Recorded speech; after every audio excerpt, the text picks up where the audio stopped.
Bienvenue au Musée régional d'art contemporain Languedoc-Roussillon pour cette nouvelle série d'expositions qui ouvre la saison estivale pour le musée et qui l'ouvre avec 4 propositions d'artistes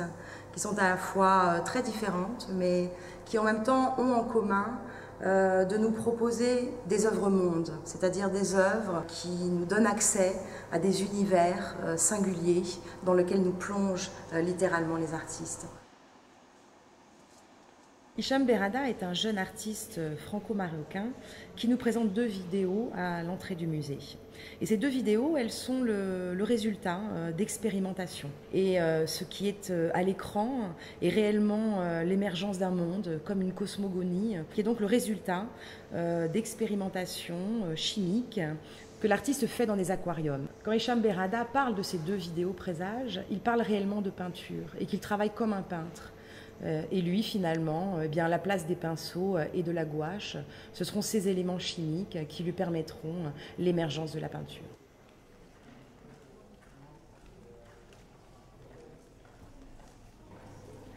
Nous poursuivons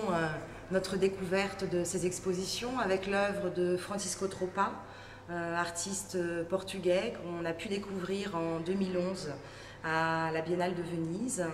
et qui lui aussi met en place un monde totalement singulier, en l'occurrence une fiction, au titre très évocateur, les trésors submergés de l'ancienne Égypte, et qui nous font rentrer dans cette fiction d'une expédition archéologique. Et donc le visiteur se retrouve face à un ensemble d'objets dont il ne connaît ni la provenance ni l'usage, dont on ne sait si elles sont le résultat d'un monde englouti et enfoui ou au contraire d'un monde futur qui s'ouvre à nous. Francisco Tropa, c'est un artiste qui est passionné par les anciennes représentations du monde, donc qui utilise beaucoup les découvertes d'Archimède, celles de Platon, celles des grands peintres de la Renaissance ou de l'Antiquité, leur vision de la perspective, du cosmos, pour en refaire une interprétation tout à fait personnelle aux pièces, je dirais, très énigmatiques et qui en même temps nous happent par la séduction qu'elle déploie et notamment aussi par une richesse des matériaux qui sont les matériaux traditionnels et classiques de la sculpture, que ce soit le marbre, le métal, le bronze, avec voilà aussi encore des techniques très ancestrales de reproduction du monde à partir d'éléments en bronze et donc de répliques d'éléments existants de la nature par leur réplique en bronze. Et nous serons comme ça plongés dans la cosmogonie de l'artiste.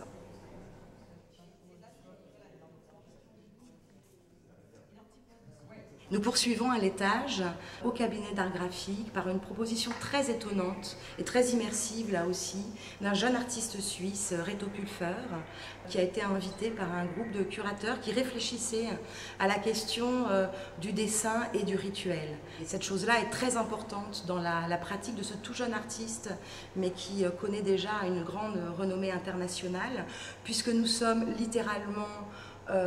englobés en quelque sorte dans le dessin, qui sont positionnés sur des textiles. Et il y a tout un, je dirais, un jeu analogique chez l'artiste entre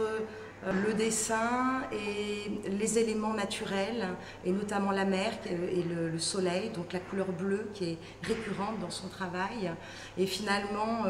nous propose une immersion à la fois physique mais aussi psychique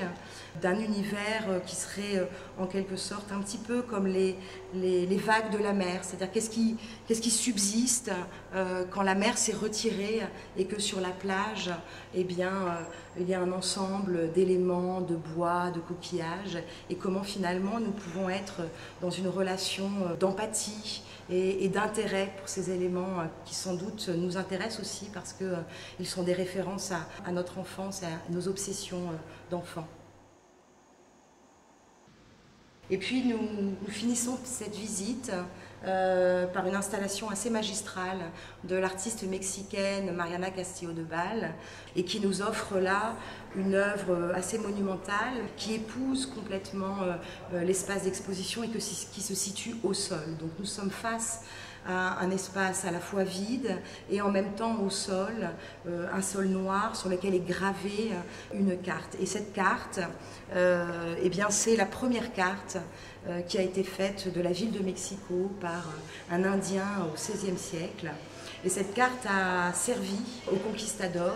qui ont envoyé cette carte aux grands royaumes d'Europe, à la fois le royaume d'Espagne, mais aussi la France et l'Italie. Et la vision complètement idéalisée d'une société dans l'abondance, très riche, a suffi pour justifier la poursuite de la conquête expansionniste des Européens au Mexique. Donc on voit là à la fois toute la force plastique de l'artiste, puisque littéralement nous parcourons cette carte qui est donc au sol, et en même temps toute la charge symbolique et la charge politique d'une artiste donc mexicaine, et qui essaye de nous faire réfléchir sur cette période et comment finalement les représentations du monde sont aussi des vecteurs à certains moments instrumentalisés par le pouvoir pour justifier des conquêtes expansionnistes.